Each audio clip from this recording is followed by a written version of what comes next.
Hello everyone, आज मैं आपको आदेश 14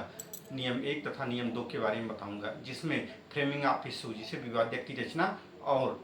उर्दू में तनकीह बनना कहते हैं, के बारे में प्रावधान किया गया है। इसमें यह बताया गया है कि जब कोई वाद किसी न्यायालय में चल रहा है और दोनों पक्ष उपस्थित हैं, तब न्यायालय दोनों पक्षों के प्लेंट और रिटेन स्टेटमेंट पर विचार करने के पश्चात तथा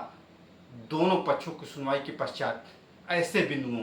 जिन पर दोनों पक्षों के मध्य विवाद है का विनिश्चय करेगा और प्रत्येक के संबंध में अलग अलग प्रश्न बनाएगा,